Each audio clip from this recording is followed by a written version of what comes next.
बिस्मिल्लाहिर्रहमानिर्रहीम, अस्सलाम वालेकुम। मैं हूँ Rida Zafar Ghumman and you are watching your very own and favourite show city at 10। उम्मीद करती हूँ और दुआ भी यही है कि आप सब जहाँ कहीं भी हैं खैर खैरियत से हैं।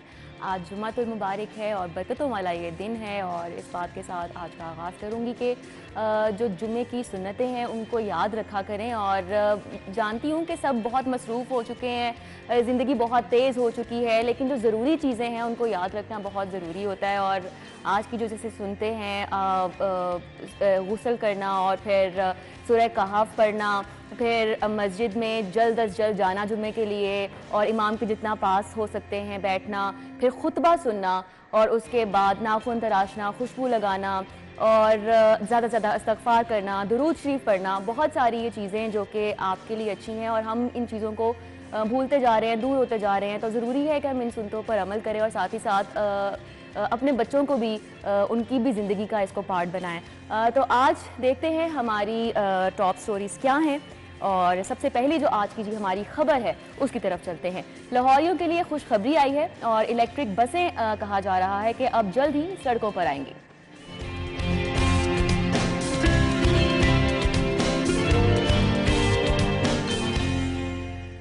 अगली खबर है मुसाफिरों के लिए बुरी खबर है। ये महंगी पेट्रोलियम मसनूआत के बायस इंटरसिटी किरायों में इजाफा हो चुका है। आम इंतखाबात 90 दिन में नहीं हो सकते। नई मर्दमशुमारी की बुनियाद पर हल्का बंदियां करने का फैसला किया गया है। लाहौर के 60% सरकारी स्कूलों में सिक्योरिटी कैमरा नकारा हो गए। स्कूलों को छुट्टियां खत्म होने से कबल कैमरे ठीक कराने का हुक्म जारी किया गया है। तो इन टॉप स्टोरीज को डिस्कस करने के लिए हमारे सीनियर रिपोर्टर्स हमारे साथ स्टूडियोज में मौजूद हैं, इमरान यूनस और इरफान मलिक। अस्सलाम वालेकुम। Thank you so much for coming, for your time. और सबसे पहले एक अच्छी खबर आज डिस्कस कर लेते हैं। अच्छी खबर है लाहौरियों के लिए, इलेक्ट्रिक बसें अब जल्द सड़कों और बहुत सारे फ़वाइद हैं जो कि आवाम के लिए इसमें हैं। देखिए जी, सुनने को तो बड़ा अच्छा लगता है कि लाहौर में नई बसें जो हैं वो आएंगी। क्योंकि आपके 19 में से 17 रूट तो पहले ही सरकार ने बंद कर दिए। शहरियों को पब्लिक ट्रांसपोर्ट जो है उसकी कमी की वजह से 17 रूट जो हैं वो बंद कर दिए गए। सिर्फ लाहौर शहर में 2 रूट्स चल रहे हैं। अच्छा। जितनी बसें थीं जो चला करती थी वो तमाम बंद कर दी गई पीटीआई के दौर में, सिर्फ इसलिए कि जी नई बसेस जो हैं वो आएंगी, वो भी रुक गया। इलेक्ट्रिक बसों के हवाले से पहले भी जो है वो बात होती रही और ये प्लान जो है वो गर्दिश करते रहे, लेकिन इसलिए ये ख़बर हमारे लिए कोई ये चंबे की बात नहीं है। अगर हम बात करें सूबाई वज़ीर ट्रांसपोर्ट इब्राहिम हसन मुराद साहब के लिए, तो उनकी बड़ी काविश है कि उन्होंने एटलीस्ट इजलास ही बुला लिया इस पर ना। और इसकी असल वजह क्यों इसकी ज़रूरत जो है वो पेश आई कि वज़ीर आला पंजाब सैयद मोहसिन रज़ा नकवी ने इस चीज़ का नोटिस लिया था कि शहरियों को जो मसाइल दरपेश हैं ऑरेंज ट्रेन और मेट्रो बस में, इसका फौरी हल जो है वो तलाश किया जाए। इस सूरत हाल को देखते हुए सूबाई वज़ीर ने जो है वो जिन शख्सियात को बुलाया, मैं अब आपको ज़रा इनके नाम गिनवाऊँ जिनको बुलाया। इसमें सेक्रेटरी ट्रांसपोर्ट थे और उसके बाद CEO पंजाब ट्रांसपोर्ट कंपनी थे और इसके साथ जो हैं वो जो ट्रांसपोर्ट अथॉरिटी है उसके हेड जो हैं वो भी इस मौजूद में। अच्छा, ये वो लोग हैं जिन्होंने पहले भी ऐसे कई काम जो हैं वो अभी तक उनकी टेबल पर फाइलों पर ही जो है वो पड़े होंगे। अब आप ज़रा ख़ुद सोचें कि इलेक्ट्रिक बसें फिजिबल है हमारे शहर में इलेक्ट्रिक बसों को चलाना। ठीक है, ये तो ये कह रहे हैं ना कि जी किराए बढ़ जाएंगे, उनकी क्या हालत है, पेट्रोलियम मसनूआत में इजाफा हो रहा है, जिस वजह से किराए बढ़ेंगे, शहरियों की ज़िंदगी जो है वो जीरन होगी। अब मुझे ये बताएं, आपके पास ऐसी कौन सी साइंस है, बिजली आपकी पहले पूरी नहीं हो रही, बाकी आपके इलेक्ट्रिक आलात जो हैं वो इतने महंगे हो चुके हैं, बैटरी इतनी महंगी हो चुकी हैं कि ना आप बिजली पे ट्रांसपोर्ट बसें चला पाएंगे और ना आप इलेक्ट्रिक बसें जो हैं वो ना आप बैटरियों पर चला पाएंगे। क्योंकि बैटरियाँ अब जो बैटरी जो है वो 17-18 हज़ार की थी, एकदम से वो 45-50 हज़ार पे वो बैटरी जो है वो चली गई। अब क्या इनके किराए जो हैं वो क्या आम आवाम जो है वो अफोर्ड कर पाएगी? सबसे पहले आपको क्या ज़ीरो से स्टार्ट करना पड़ेगा। आप सबसे पहले तो आपने जो 17 रूट बंद किए थे उनको दोबारा बहाल करें, ठीक है, ताकि लोग जो हैं पब्लिक ट्रांसपोर्ट को बेहतर बनाएं, गाड़ियाँ अच्छी हों। मेट्रो जो है नो डाउट इससे बहुत ज़्यादा शहरियों को फ़ायदा हो रहा है, ऑरेंज ट्रेन से भी बहुत ज़्यादा फ़ायदा हो रहा है। इस फ़ायदे को देखते हुए आप रूट बहाल करें, वहाँ पर नई बसेस जो हैं वो चलाएं ताकि लोग अपनी गाड़ियों का कम से कम इस्तेमाल करें। फिर आपकी ना सिर्फ माहौलियाती आलूदगी कम होगी, ठीक है, आपकी फ़ज़ा बेहतर होगी और कई मसाइल जो हैं वो हल हो जाएंगे। पहले इन चीज़ों का इदराक करें। लेकिन मुझे हैरानगी हो रही है कि जिन शख्सियात के साथ बैठ के सूबाई वज़ीर इब्राहिम हसन मुराद ने ये इजलास किया है, उन्होंने भी ये चीज़ें शायद नहीं बताई होंगी। बस ये कहा होगा ठीक है सर आप सही कह रहे हैं, हम ये कर लेंगे वो कर लेंगे। आपकी तरफ आऊंगी, कितना फिजिबल है जैसा कि इमरान ने कहा है कि बिल्कुल भी नहीं, क्योंकि ऑलरेडी जो रूट्स पहले उनको भी कम किया गया, वही एटलीस्ट पहले उन पे काम क्यों नहीं किया जा रहा? जो बसें ऑलरेडी मौजूद है उनकी हालत बेहतर क्यों नहीं बनाई जा रही? बिल्कुल रिदा, आपको बताएं कि काम क्यों नहीं किया जा रहा, ये एक बड़ा जो अहम सवाल है। इस हवाले से आपको बताएं कि जो मेट्रो बस और ऑरेंज ट्रेन जो है, इसके ट्रैक के ऊपर जितनी बसें और रूट, जैसे इमरान ने कहा, इसको बंद किया गया। और इसको बंद करने की वजह ये थी कि पाकिस्तान तहरीक इंसाफ जो थी जब हुकूमत में थी तो वो नहीं चाहती थी कोई भी ऐसा प्रोजेक्ट जो है वो कामयाबी से चले जिसकी तख्ती जो है मियाँ शहबाज शरीफ ने या मुस्लिम लीग नून की तरफ से लगाई गई हो। और उसी वजह से आपने ऑरेंज लाइन ट्रेन का हाल देखा कि कितना अरसा इसके ऊपर वर्किंग जो है वो की ही नहीं गई। फिर जो रूट बंद किए गए हैं उस पर इसका जो पूरा एक सिस्टम था कि ऑरेंज ट्रेन और मेट्रो बस, इसके साथ जितने मुल्का रूट होंगे जिनको बंद किया गया था वहाँ पे स्पीडो बसें चलनी थी। वो स्पीडो बसों के ऊपर एक ही कार्ड चलना था जो कि ऑरेंज ट्रेन, मेट्रो और उन स्पीडो बस के ऊपर चलना था। वो कार्ड कुछ अर्सा चला, लेकिन उसके बाद क्योंकि रूट ही बंद कर दिए गए, बसें भी अब एक दो रूट के ऊपर चल रही हैं और इस वजह से लोगों को जो मुश्किलात का सामना करना पड़ा। और आपकी बहुत ज़्यादा जो कामयाबी मेट्रो या ऑरेंज ट्रेन को मिलनी थी वो इन्हीं वजूहात की वजह से नहीं मिल सकी। क्योंकि अगर आप देखें किसी ने ट्रैवल करना है तो उसने अगर ऑरेंज ट्रेन से नीचे उतरेगा तो उसको अपने रूट के ऊपर अपने घर जाने के लिए, अपने कारोबार के लिए जाने के लिए अगर उसको नहीं पड़ेगी, मुतबादिल उसको बस नहीं मिलेगी, उसको ऑटो रिक्शा करवाना पड़ेगा, तो फिर उसके लिए मुश्किल पैदा होगी। तो यही वजह है ये नाकामी की। अब इसको फिजिबल इस तरह किया जा सकता है कि वो जो प्लान स्टार्टिंग में था उसको जो है दोबारा से फाल किया जाए। जो रूट बंद किए गए उन पे ये 34 बसें अगर आ भी जाएँ, इलेक्ट्रिक बसें पूरी दुनिया के अंदर देखें अब इसके ऊपर जाया जा रहा है, हमें भी ये टेक्नोलॉजी अडॉप्ट करनी पड़ेगी। अगर हम नहीं करेंगे तो हम वक्त के साथ साथ बहुत पीछे रह जाएंगे। उन 34 बसों को उन रूट्स के ऊपर लाने के साथ साथ आप इसमें वही सिस्टम जो है उसको दोबारा से फाल करें कि एक ही कार्ड जिसको आप टॉप अप करवा सकेंगे, फिर उसके बाद उसको आप मेट्रो पे भी चलाएं, ऑरेंज लाइन ट्रेन पे भी चलाएं, फिर इन बसों के ऊपर भी चलाएं। फिर ये लोगों के साथ जो है वो आप इंसाफ कर पाएंगे। और इरफान भाई बसेस चलानी कैसे हैं, चलनी कैसे हैं, असल बात तो ये है। नहीं देखिए, इलेक्ट्रिक बस रूट्स पे लाएंगे कैसे आप? पैसा लगा के फिर वही बात होती है कि लगा दिया जाता है एक दफा और फिर बस छोड़ दिया जाता है उस प्रोजेक्ट को। अगर आप पैसा नहीं लगाएंगे, अब हर घर के अंदर 2 या 3 गाड़ियां जिस घर में हैं, तो वो हर घर जो है वो 2 से 3 गाड़ियां यूज़ कर रहा है। पूरी दुनिया के अंदर जो प्राइवेट कार्स हैं उनको जो है वो कम से कम इस्तेमाल किया जाता है, पब्लिक ट्रांसपोर्ट ज़्यादा से ज़्यादा इस्तेमाल किया जाता है। उसकी वजह ये है कि लोगों को कन्वेंस जो है वो उनके घर के करीब 2 स्टेप पे मिलती है। इतनी ज़्यादा करीब भी नहीं होती, थोड़ी सी दूर भी होती है, लेकिन आप उसका स्टैंडर्ड इतना अच्छा रखते हैं, अगर आप बाहर इतना स्टैंडर्ड उसका अच्छा होता है कि आप वहाँ पे एसी चल रहे होते हैं प्रॉपर, वो हर टाइम के ऊपर जो टाइम आप उन्होंने शेड्यूल किया है उस टाइम के ऊपर वो बसें आ रही हैं, ट्रेन आ रही हैं, वो लेट नहीं हो रही, ओवरलोडेड नहीं ना होती जैसे इसी वजह से वो कामयाब हैं और एक बड़ा रेवेन्यू जो है इससे आप जनरेट कर सकते हैं। लेकिन क्योंकि इसके ऊपर तख्ती लगी हुई थी मियाँ मोहम्मद शहबाज शरीफ की, तो इस वजह से इसके ऊपर काम नहीं किया गया। इसके ऊपर काम नहीं किया गया। ये अगर काम शुरू करेंगे तो आहिस्ता आहिस्ता देखेंगे गाड़ियों का इस्तेमाल कम होगा, पब्लिक ट्रांसपोर्ट जितनी अच्छी होगी।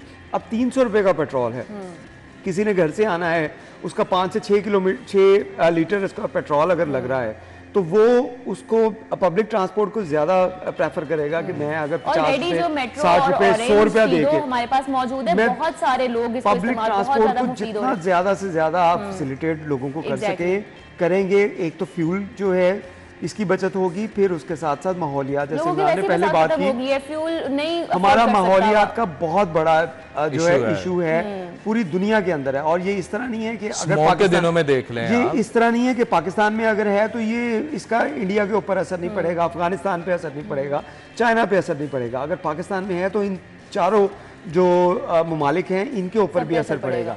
और ये सिर्फ एक इशू हमारा नहीं है, ये पूरी दुनिया का इशू है। इसके ऊपर काम करने के लिए जितना हम काम कर सकें, हम इलेक्ट्रिक कार्स की जानिब जाएं, एनर्जी सेविंग के लिए जितना हम काम कर सकें उसको करें, फिर जाके ये मामला ठीक होंगे। और मैं समझता हूँ कि चले देर आए दुरुस्त आए, कुछ शुरू हुआ, ये बड़ी अच्छी चीज़ है, लेकिन इसको सिर्फ इन इजलास की सूरत में जो है वो किताबी शक्ल के अंदर ख़त्म नहीं हो जाना भाई चाहिए, यहीं तक महदूद रहेगा। माजरत के साथ ये उन्हीं महकमों से काम करवाना चाह रहे हैं जिनको आदत ही नहीं है, जिनको आदत ही नहीं है। वो बात आपकी ठीक है। ये भी कहा इब्राहिम हसन मुराद ने इस इजलास में कि ऑलरेडी पेट्रोलियम मसनूआत क्योंकि महंगी हो चुकी हैं तो किरायों में इजाफा हो रहा है, तो उन्होंने ये भी कहा तो है कि ओवर चार्जिंग जो नहीं है वो उन्हें देंगे, लेकिन इस हवाले से क्या कोई हिकमत अमली उन्होंने तैयार की है इमरान?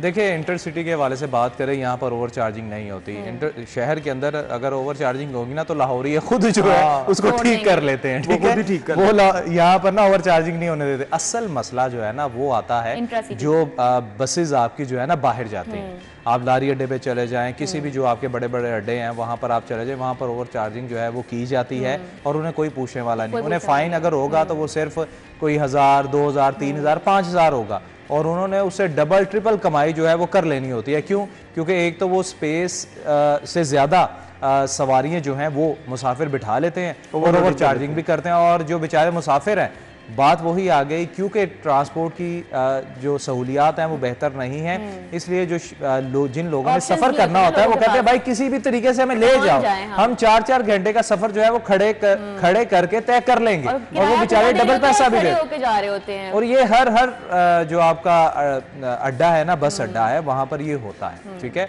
लेकिन ये बड़ी अच्छी बात है अगर वो कह रहे हैं कि मेरे ख्याल से निगरान गवर्नमेंट जो है ना, आज तक इसने जो भी जितने भी वज़रा हैं इन्होंने अगर कोई भी स्टेप लिया ना तो उसको पूरा जरूर किया है, पूरा जरूर किया, और ये पहली बार हुआ है कि ऐसी कारकर्दगी किसी निगरान गवर्नमेंट की जानिब से नजर आई। देखिए, लॉन्ग टर्म में आ जाती है इंतजामिया, वो भाई नहीं होता। माजरत के साथ जितनी भी हुकूमतें आई हैं ना, वो चाहे 3 महीने के लिए हो, 6 महीने के लिए हो, 4 साल के लिए हो, वो करती क्या है, सिर्फ जो प्रोजेक्ट वो लेकर आते हैं वहीं तक रहते हैं, उसके बाद वो प्रोजेक्ट रुक जाते हैं। सिस्टम वैसे का वैसे है, उसमें कोई तब्दीली नहीं है। खैर, अभी चलते हैं एक ब्रेक की तरफ, और ब्रेक के बाद दोबारा से आएंगे, आप हमारे साथ ही रहिएगा।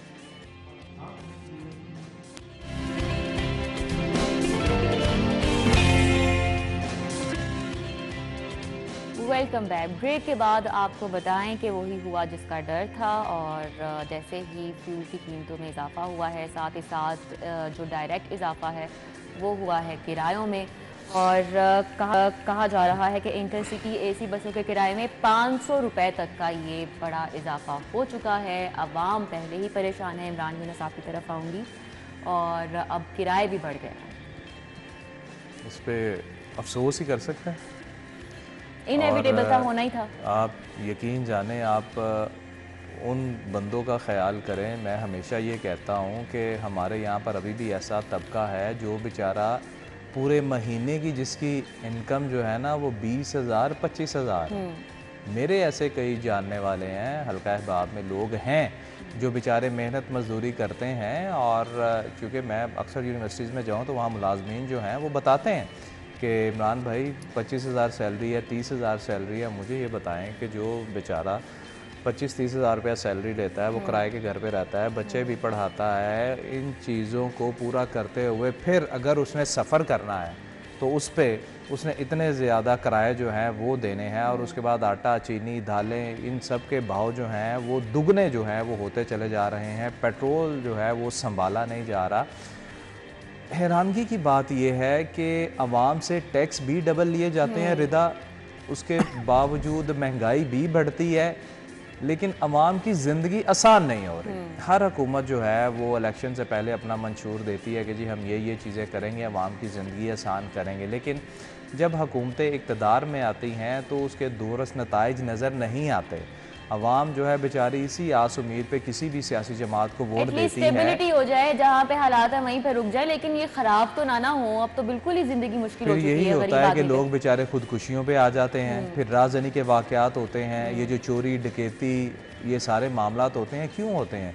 ये उजरत पे जो कातिल मिलते हैं मोस्टली क्यों मिलते हैं? लोग यहाँ पर, बल्कि इरफान मलिक ज़्यादा बेहतर बताएंगे कि कई ऐसे उजरती कातिल सामने आए हैं जो पढ़े लिखे हैं, और कुछ तो शौकिया करते हैं, कुछ मजबूरी के तहत करते हैं। तो ये तमाम चीज़ें ना इंटरलिंक्ड है। ये रियासत की जिम्मेदारी होती है कि जब आप आवाम से टैक्स, हम अक्सर ना हमने इन चीज़ों को स्टडी भी किया हुआ है कि चूँकि हमारी कंपनी जो है वो आपको तो बेहतर पता है कि हमेशा हमें एनुअली बेसिस पर अपने एम्प्लॉयज़ को जो है ना वो बाहर भिजवाते हैं ताकि बाहर विज़िट करें, चीज़ों को देखें, समझें। और हमने ये चीज़ें जो है ना वो ऑब्ज़र्व की हैं कि अगर बाहर के ममालिक में अगर किसी बंदे की वैसे मैं बात कर रहा हूँ कि अगर उसकी सारी कमाई का 30% या 40% उससे टैक्स लिया जाता है तो उसके बदले उसको क्या क्या दिया जाता है। उसको उसके बच्चों के लिए सेहत व तालीम जो है वो फ्री होती है, उसकी भी सेहत जो है वो फ्री होती है, ठीक है। और उसके बाद अगर वो बेरोज़गार है तो उसको घर बैठे पैसे भी दिए जाते हैं। क्यों? वो कहते हैं कि हम तुम्हें ऑन करते हैं, और हमारे यहाँ पर आवाम को तो ऑन किया ही नहीं जाता, और फिर इसी वजह से लोग टैक्स देने से भी डरते हैं। जितना बड़ा बंदा होगा ना उतना बड़ा वो टैक्स चोर होगा, ये मेरी बात याद रखिए। अच्छा, ये भी तो है ना कि एतबार नहीं है उन्होंने हमें एतबार नहीं है अवाम को कि जो हमारा टैक्स ठीक है हमने दे दिया पैसा, क्या हम पे लगेगा? उन्होंने लाखों रुपए की कंपनियां रखी होती हैं करोड़ों रुपए की टैक्स चोरी करने के लिए, और गरीब आदमी बेचारा उसने पेस्ट भी खरीदनी है तो उस बेचारे ने उसमें भी टैक्स देना है, और अगर वो बिजली का बिल नहीं देगा जिसमें टैक्स लगे हुए उसका मीटर काट के ले जाएंगे। दे जा टैक्सेस, लेकिन उसके बावजूद ये हाल जिंदगी मुश्किल हो चुकी है। ये सबसे बड़ा जो है हमारा खराबी है मुल्क के सिस्टम में कि हमने तमाम लोगों को टैक्स नेट के अंदर नहीं लेके आए।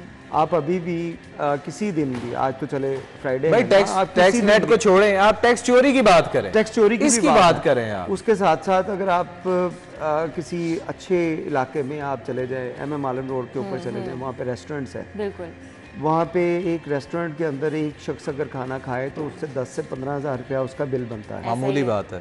अगर उस रेस्टोरेंट में उन ऐसे रेस्टोरेंट्स के अंदर आप जाके क्यू देखें तो वहाँ पे लंबी क्यूज लगी हैं। वेटिंग में आपको 40 से 45 मिनट का टाइम दिया जाता है। इंसान से बाहर इरफान निकलता है ना तो आप हैरान होते हैं कि मॉल्स पे इतना रश, अब रेस्टोरेंट चले जाएं इतना रश, तो कहाँ है महंगाई? अब वो लोग पूछते हैं कहाँ है महंगाई। अब महंगाई कैसे है? वो लोग जो वहाँ पे खाना खाने के लिए आए हैं, वो लोग जो वहाँ पे शॉपिंग करने के लिए आए हैं, वो तमाम के तमाम लोग टैक्स चोर हैं।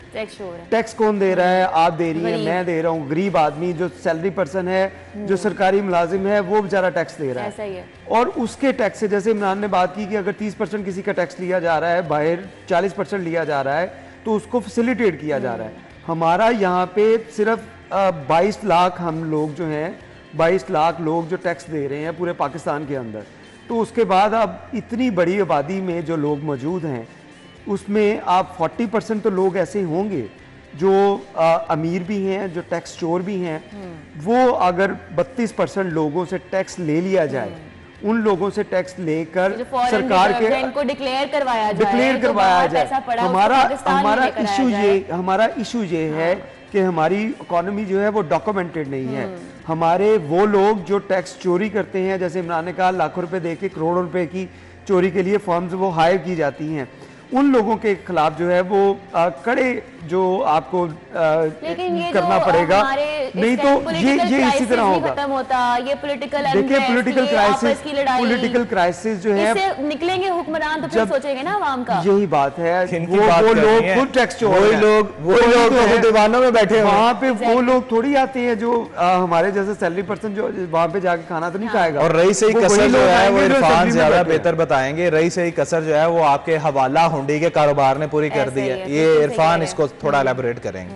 अब इसमें हवाला हुंडी की अगर बात की जाए तो देखें कि जिन लोगों ने भी बाहर से चीज़ें मंगवानी हैं या बाहर चीज़ें भेजनी हैं, वो तमाम के तमाम लोग जो है वो टैक्स चोरी कैसे करते हैं कि हवाला हुंडी के लिए अगर स्टेट बैंक को पाकिस्तान के ज़रिए अगर वो पेमेंट करेंगे तो उस पर उनको 8 या 10% जो है उसकी टैक्स जो है वो कटौती होगी।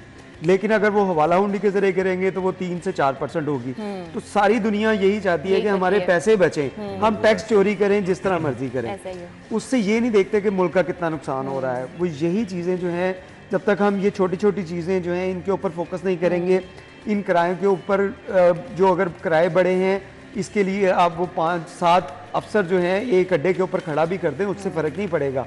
फर्क आपको पड़ेगा, हाँ, फर्क आपका तब पड़ेगा जब आप उन 32% जो लोग पाकिस्तान के टैक्स नहीं पे कर रहे और उनके पास अच्छे खासे पैसे हैं, उनकी इकोनॉमी डॉक्यूमेंटेड नहीं होगी, तब तक हमारे मामला जो हैं वो ऐसे ही चलते रहेंगे। कंडीशन रहने वाली है, कोई चेंज नहीं आने वाला है। हर चीज पे महंगाई असरअंदाज है। जो अगली खबर है, रेट बढ़ने के बावजूद यूटिलिटी स्टोर पर चीनी की सप्लाई नहीं पहुंच सकी। एक तो रेट बढ़ गया, तो यूटिलिटी स्टोर्स मौजूद हैं, वहाँ पे फिर आवाम लगी होती है 2-3 घंटे।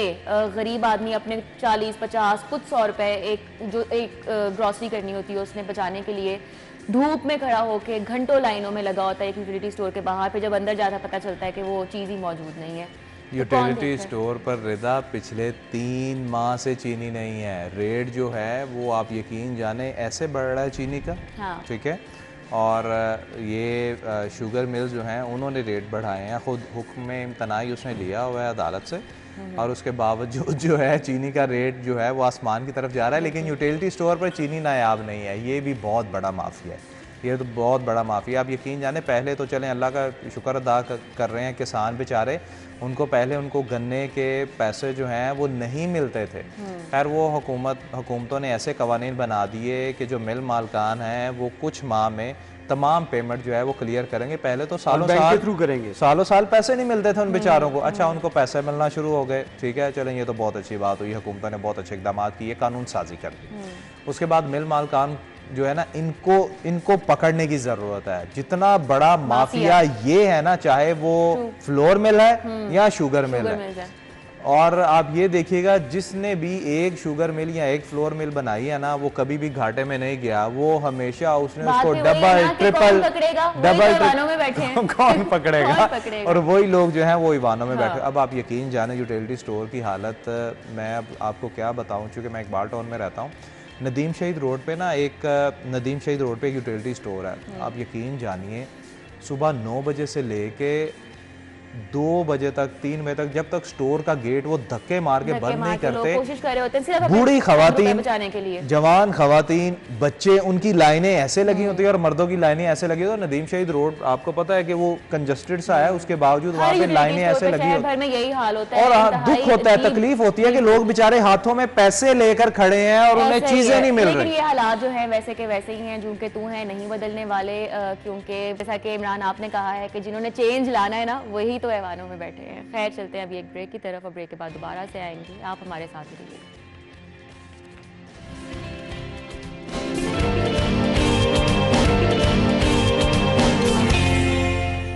Welcome back after the break. तो चलते हैं अपनी अगली खबर की तरफ, जो कि है कि लाहौर के 60% सरकारी स्कूलों में सिक्योरिटी कैमरे अब नाकारा हो चुके हैं और छुट्टियां खत्म होने से कबल ही कैमरे ठीक कराने का हुक्म दिया गया है। इरफान मलिक बताइएगा, यहाँ पर तो सब कुछ ही खराब है, सिक्योरिटी कैमराज की हम क्या बात करें?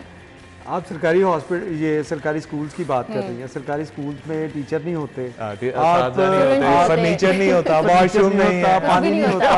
आप सिक्योरिटी कैमरास की बात कर रहे हैं। ये वैसे ही बड़ी पीने का साफ पानी मुयस्सर नहीं है कि स्कूल जो है जिसको जहाँ पे हमने अपना मुस्तकबिल उसको परवान चढ़ाना है, उसको सिखाना है हमने, वहाँ पे ये हालात होते हैं कि वहाँ पे स्कूल के अंदर बैठने के लिए जगह नहीं होती, वहाँ पे वॉशरूम यही कहा जा रहा है ना कि बजट ही जारी नहीं किया गया अभी तक। वही बात कर रहे हैं ना, वही बात कर रहे हैं कि हमने अपने मुस्तकबिल की हमें फिक्र ही नहीं है। हमें फिक्र है कॉस्मेटिक्स की, हमें फिक्र है कि हम फौरी तौर पे जो नजर आने वाली चीजें हैं वो लोगों को करके दिखा दें। अपने फ्यूचर की जानिब हम कोई लॉन्ग टर्म प्लानिंग हमने आज तक कभी नहीं की। नहीं, परवेज इलाही साहब ने बड़ा अच्छा काम किया था अपने दौरे हुकूमत में। उन्होंने क्या किया था कि मिसिंग फैसिलिटीज जो कॉलेजेस की थी उसका सारा फंड उठा के गुजरात मुंतकिल कर दिया था। क्यों नहीं सोचा उन्होंने यार अपने मुस्तकबिल के बारे में? जो भी आ जाए यहाँ पे ब्लेम गेम के अलावा कोई तवज्जो नहीं है। तालीम जो कि एक बेसिक नेसेसिटी है, किसी भी कौम की बेस होती है, उस पर कोई तवज्जो नहीं दी जा रही। Thank you so much Imran Yunus और इरफान मलिक हमारे साथ थे। अभी हम चलेंगे हेडलाइंस की तरफ, आपने हमारे साथ रहना।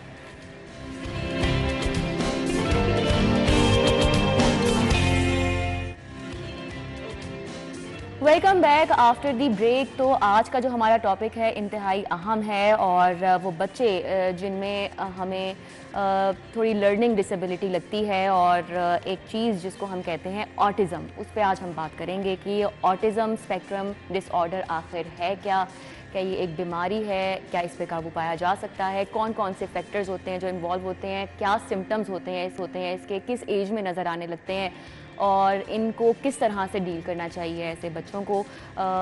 क्या ये दूसरे बच्चों से मुख्तलिफ होते हैं या फिर उस रेस में they can be a part of it.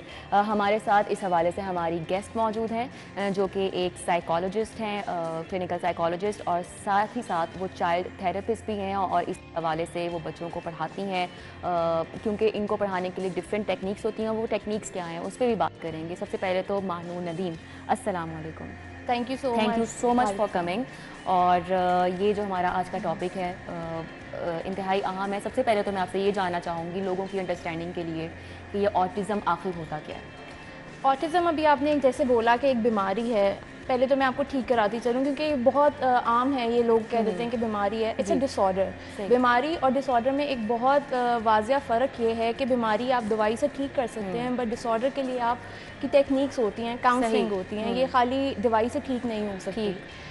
अगर हम ऑटिज़म की बात करें तो ऑटिज़म एक न्यूरो डेवलपमेंटल डिसऑर्डर है जो कि आपकी ब्रेन में डेवलपमेंट नहीं होती, उसकी वजह से बच्चे में होता है। अच्छा, अभी तक इसकी कोई वाज़ेह वजह तो पता नहीं चल सकी क्योंकि रिसर्चेस में भी इस तरह ज़्यादा नहीं आ सका, लेकिन हम अगर अपनी अंडरस्टैंडिंग से बात करें तो जेनेटिकली और इन्वायरमेंट से जो है ना रिलेटेड चीज़ों से ये ट्रिगर हो सकता है, but it's not a reason behind it. अच्छा, तो वो कौन सी एज होती है बच्चे में जब ये आपको सिम्टम्स जो हैं, पहले तो उसके सिम्टम्स होते क्या हैं और वो कौन सी एज से नज़र आना शुरू होते हैं? अच्छा, इसके सिम्टम्स बड़े आम हैं जो कि एक आम बच्चे में भी हम देखते हैं और हम समझ नहीं पाते, पता नहीं चल रहा, हम कह रहे होते हैं ये डिले है। एक बच्चा बोल नहीं पा रहा, अच्छा, या एक दिन उठा है और वो बोल रहा है, 3 साल तक बोल रहा है, और एक दिन उठा है और वो सब कुछ भूल गया है। अच्छा, दिस इज़ अ वेरी ये एक बहुत वाजिया चीज़ है। लेकिन हम कभी आप अपने आसपास भी देखें, कुछ बच्चे बोल नहीं पाते, हम कहते हैं नहीं नहीं बोल पाएंगे, बोल लेंगे। अब्बू भी नहीं बोलते थे इनके, इतने मतलब लेट बोलते थे, तो ये बच्चे 2-3 साल तक बोल पाएंगे। बट ये सब चीज़ें जो है ना, एक हैंड फ्लैपिंग, अच्छा, कोई भी रेपिटेटिव बिहेवियर, अगर एक बच्चा ग्लास के साथ खेल रहा है, अच्छा, एक नॉर्मल बच्चा 2 मिनट 10 मिनट तक खेल पाएगा, लेकिन जो ऑटिज़म के साथ बच्चे हैं वो रेपिटेटिव बिहेवियर में होते हैं, वो एक ही बिहेवियर को दोबारा करते हैं इस हद तक कि वो एक नॉर्मल बच्चा नहीं कर पा रहा होता। क्योंकि एक बच्चे की अटेंशन कम होती है, वो छोड़ के चला जाएगा और वो पूरा दिन बैठ के वो काम कर सकते हैं। तो एक तो रेपिटेटिव बिहेवियर होगा, इसके अलावा और क्या क्या सिम्टम्स होते हैं? और कम्युनिकेशन इनकी बहुत बैड होती है।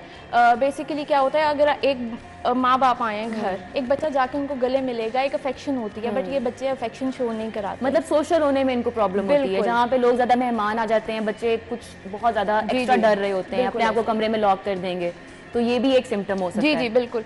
और एक छोटा बच्चा होता है ना, अगर आप उसको नाम से पुकारें तो वो फौरन आपको रिस्पॉन्ड करेगा, स्माइल करेगा। ये बच्चे रिस्पॉन्ड नहीं करते। अच्छा, ये एक बहुत बड़ी निशानी है कि इस बच्चे में ऑटिज्म हो सकता है। हाँ जी। और अगर हम अगर अर्ली हम इसको पकड़ लें, इस चीज़ को 6 महीने से 1 साल के दरमियान में आप देख सकते हैं, जो डेवलप कंट्रीज़ हैं वहाँ पे तो बहुत, क्योंकि वहाँ पे अवेयरनेस है, लोग समझते हैं इन सब चीज़ों को, तो वो बहुत जल्दी पकड़ लेते हैं। बट जैसे हमारे पाकिस्तान में 3 साल 5 साल के बाद बच्चे आते हैं और पेरेंट्स लेके आते हैं कि अभी इसमें क्या मसला हो गया, हमें समझ नहीं आ रही, सो काइंडली आप डील करें, तो वो हमारे लिए क्योंकि यहाँ पे तो अर्ली एज सबसे ज़्यादा पॉसिबल, जैसा कि आपने कहा 6 महीने से 1 साल का अगर बच्चा है तो उसमें अगर आप बच्चे को बुला रहे हो और वो रिस्पॉन्ड नहीं कर रहा, तो this could be one of the symptoms. जी साथ ही साथ अगर वो बच्चा, क्योंकि उसके अलावा तो और तो कोई रिस्पॉन्ड के अलावा इतने बच्चे में और तो कोई सिम्टम आप नहीं देख सकते ना।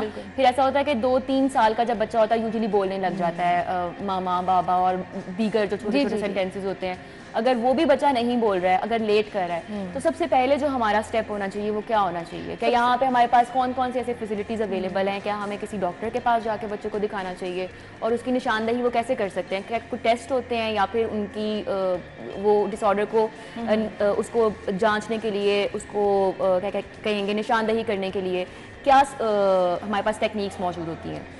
रिदा, अगर बच्चा नहीं बोल पा रहा ना, तो हर चीज़ के लिए एक आपके पास स्पेशलिस्ट है, स्पीच थेरेपिस्ट होते हैं। अच्छा, वो आपको बताते हैं कि हो सकता है आपके माउथ में जो है ना कोई ऐसी फंक्शनिंग है, आपकी ज़ुबान की लोकेशन वगैरह जो सही नहीं है, जिसकी वजह से बच्चा बोल नहीं पा रहा। लेकिन इन बच्चों में मैं दोबारा दोहराती जाऊँ, कभी कभी ऐसा होता है कि 3 साल तक वो बिल्कुल फ्लुएंटली बोल रहे होते हैं और एक दिन वो उठते हैं और वो रिग्रेस कर जाते हैं, वो बोलते ही नहीं है। सो ये सब चीज़ें सिम्टम्स हैं। इनके लिए पेरेंट्स को सबसे पहले असेसमेंट करानी चाहिए किसी भी स्पेशलिस्ट से। क्लिनिकल साइकोलॉजिस्ट होते हैं इनके लिए, स्पीच थेरेपिस्ट होते हैं। ये सब चीज़ें जो है ना, अगर आप असेसमेंट सही टाइम पे करा लें, so you can easily detected. और इनके लिए स्कूल होते हैं। ये बच्चे ना बहुत ज़्यादा अच्छा, वो मैं भी आप उस तरफ भी आऊँगी। जो लर्निंग डिसेबिलिटी जैसा कि आपने कहा है ना इन बच्चों में होती है, तो क्या ज़रूरी है कि जिन बच्चों में लर्निंग डिसेबिलिटी है वो ऑटिज़म का शिकार ही है, या ये दोनों चीज़ें एक दूसरे से मुख्तलिफ हैं? अच्छा, हो सकता है कि अच्छा। ऑटिज्म के साथ जो बच्चा है उसमें लर्निंग डिसेबिलिटी हो, लेकिन ये भी पॉसिबल है कि लर्निंग डिसेबिलिटी और चीज़ों की वजह से भी हो, मतलब और डिसऑर्डर्स की वजह से भी हो सकता है बच्चे का अटेंशन स्पैन बहुत छोटा है, उसकी वजह से लर्निंग डिसेबिलिटी आप समझ लें एक सिम्टम है। सिम्टम नहीं, साइन है कि ये हो सकता है बच्चे, क्योंकि देखें आप पेपर पे बैठ नहीं पा रहे, आप चेयर पे नहीं बैठ पा रहे, तो definitely how can you right, आप लिख कैसे सकते हैं? तो ये सब चीज़ें तो जो बच्चे गुमसुम से रहते हैं, this is also one of the symptom, क्योंकि हम कहते हैं बच्चे की तबीयत ही ऐसी है, सीरियस है, बीमार है ना, तो हम इन चीज़ों पे ध्यान ही नहीं देते हैं हमारे, क्योंकि हमें अवेयरनेस नहीं है ना ऑटिज्म के हवाले से। लोगों को पता ही नहीं है कि ऑटिज्म भी कोई डिसऑर्डर जैसा कि आपने कहा ये है, या इसका इलाज भी मुमकिन है। तो उस तरफ अब मैं आऊँगी कि जब ये सिम्टम्स पता चल गए, असेसमेंट हो गई कि अच्छा इस बच्चे में ये डिसऑर्डर मौजूद है, तो क्या ये नॉर्मल बच्चों के साथ नॉर्मल स्कूल्स में बच्चे पढ़ने की काबिलियत रखते हैं? जो माइल्ड डिसऑर्डर ऑटिज्म के साथ आते हैं ना, ऑटिज्म में 3 टाइप्स हैं, माइल्ड, मॉडरेट और सिवियर। ओके। जो माइल्ड हैं वो तो अपने रोज़मर्रा के काम भी कर सकते हैं, लेकिन उनमें कहीं ना कहीं चीज़ पकड़ी जाती है, किसी बिहेवियर में आ गई, किसी स्पेसिफिक बिहेवियर में आ गई उनकी कोई चीज़।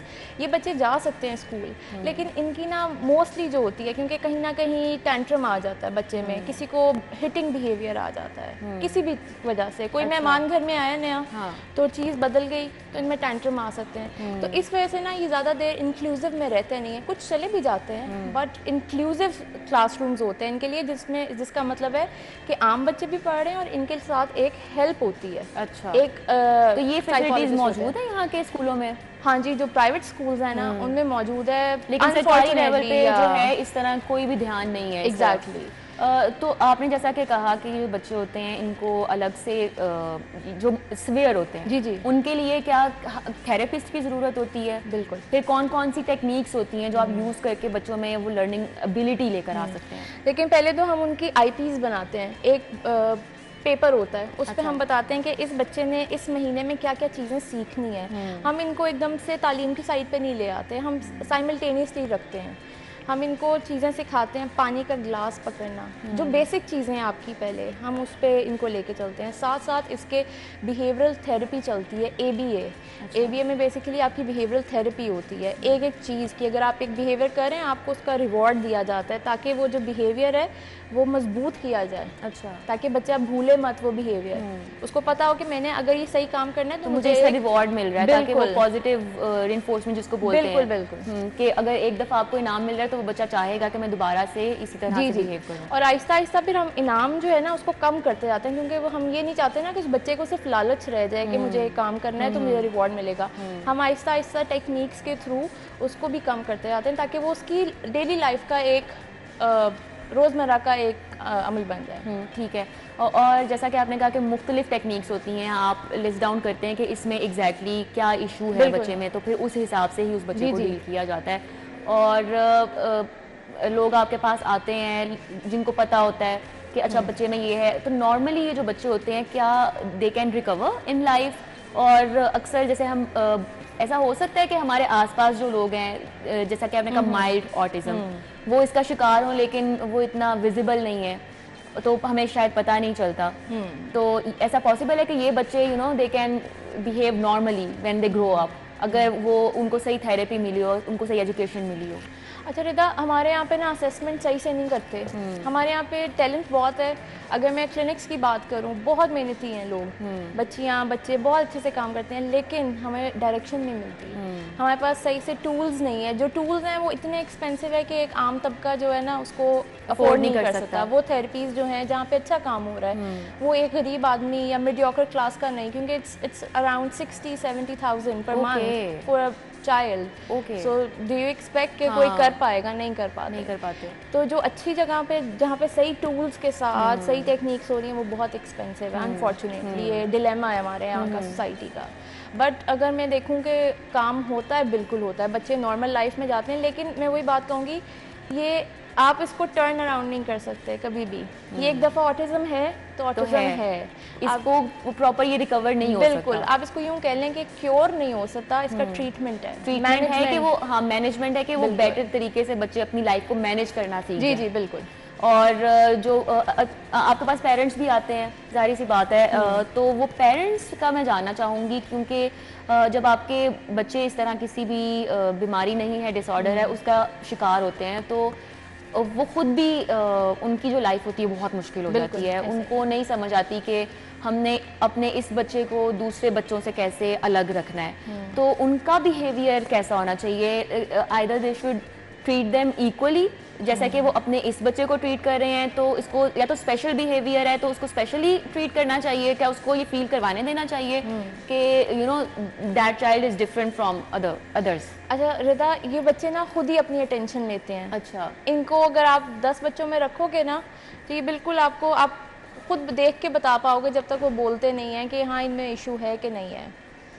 और दूसरी बात पेरेंट्स की रही, तो पेरेंट्स जो अवेयर होते हैं वो तो बहुत इजीली मैनेज कर लेते हैं, वो इनको अलग नहीं रखते।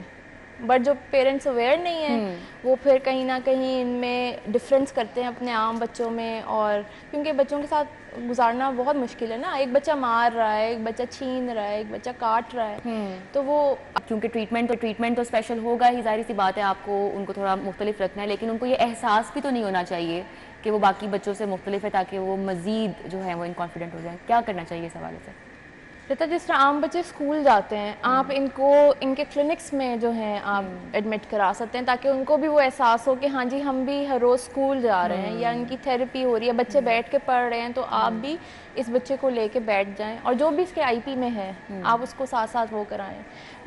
आप, ये माँ बाप पे डिपेंड करता है कि वो किस तरह इस चीज़ को पेशेंस लेवल बहुत अपना माँ बाप का भी हाई होना चाहिए ऐसे बच्चों को, क्योंकि आपने कहा कि रेपिटेटिव बिहेवियर होता है, बहुत सारी ऐसी चीज़ें होती हैं, गुस्से में जल्दी आ जाते हैं और एकदम से बोलना शुरू कर देते हैं, तो माँ बाप को भी जाहिर सी बात है एक परेशानी का बाइस है, तो वो भी आते होंगे आपके पास थेरेपी के लिए, तो उनके क्या जज्बात होते हैं और उनको कैसे डील करना चाहिए अपनी own with own mental state.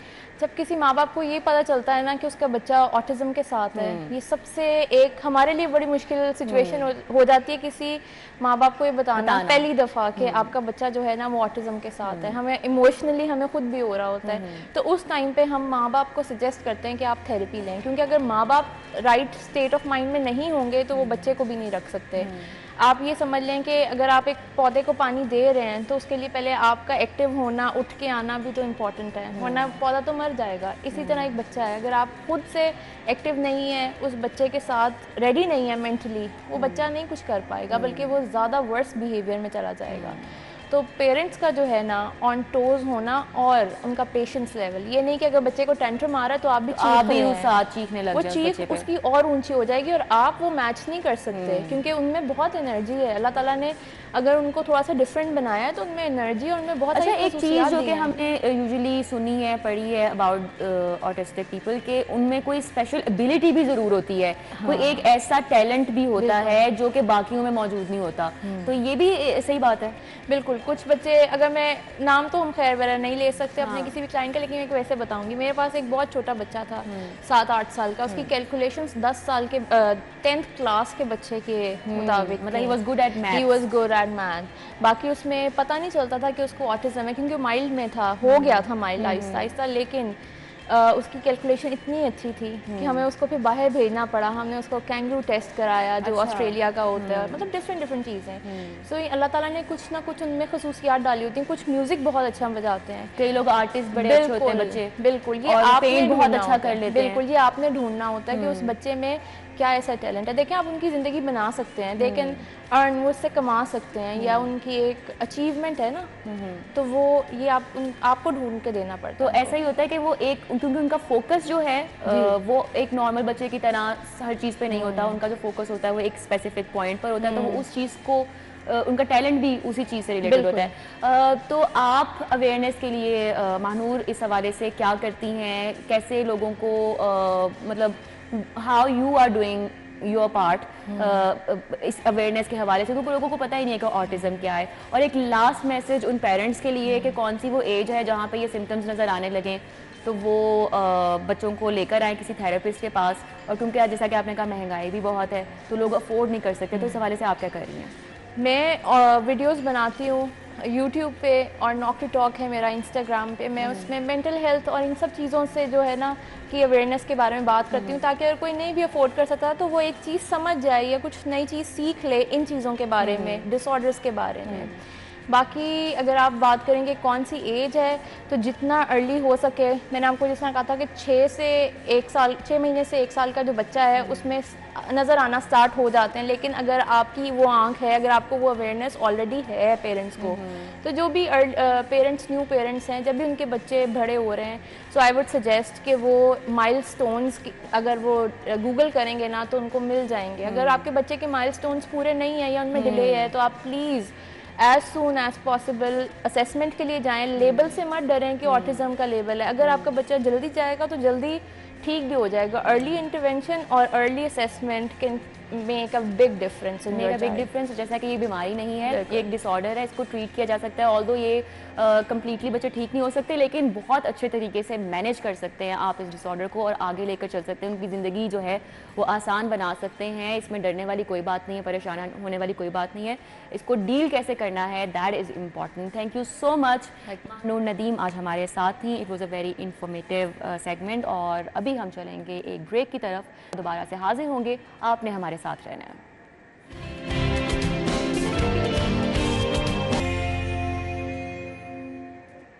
तो जनाब, सब्जी मंडी में इस वक्त रुमेल इलियास मौजूद हैं। आज क्या रेट्स चल रहे हैं हमें बता रहे हैं। जी रुमेल। मुतादिद सब्जियों की कीमतों में आज फ़ी किलो 10 रुपये तक का इजाफा देखने में आया है, जबकि शहर भर में 100 रुपये तक जो जायद नरखों में सब्जियों की फ़रोख्त है वो जारी है। और इंतज़ामिया सरकारी नरखनामे पर अमल दरामद करवाने में बिल्कुल नाकाम हो चुकी है। सब्जियों की कीमतों की अगर बात करें तो सब्ज़ मिर्च दर्जा अव्वल का आज सरकारी नरख 10 रुपये इजाफे के बाद 110 रुपये किलो मुकर्रर किया गया है, जबकि सब्ज़ मिर्च जो दर्जा अव्वल है वो 140 रुपये किलो में फ़रोख्त की जा रही है। इसी तरह जो दर्जा दोम सब्ज़ मिर्च है वो 60 रुपये की बजाय 80 रुपये में फ़ी किलो फ़रोख्त की जा रही है, जबकि जो भिंडी है वो 6 रुपये किलो इजाफे के बाद उसका जो सरकारी नर्ख है वो 80 रुपये किलो मुकर्रर किया गया है, जबकि भिंडी 120 रुपये किलो में फ़रोख्त की जा रही है। इसी तरह जो फूल गोभी है वो भी 10 रुपये इजाफे के बाद उसका जो सरकारी नर्ख है वो मुकर्रर किया गया है 120 रुपये, जबकि ये बाज़ार में 140 रुपये किलो में फ़रोख्त की जा रही है। दीगर सब्जियों की अगर बात करें तो आलू दर्जा अव्वल का सरकारी नर्ख आज 73 रुपये फ़ी किलो मुकर्रर है, जबकि आलू दर्जा अव्वल शहर भर में 100 रुपये किलो में फ़रोख्त किया जा रहा है, जबकि दर्जा दोम का जो आलू है वो 65 रुपये की बजाय 80 रुपये किलो में बिक रहा है। प्याज दर्जा अव्वल जो है वो 60 रुपये की बजाय 90 रुपये किलो में फ़रोख्त किया जा रहा है, जबकि जो दर्जा दोम का प्याज है वो 55 रुपये की बजाय 80 रुपये किलो में बिक रहा है।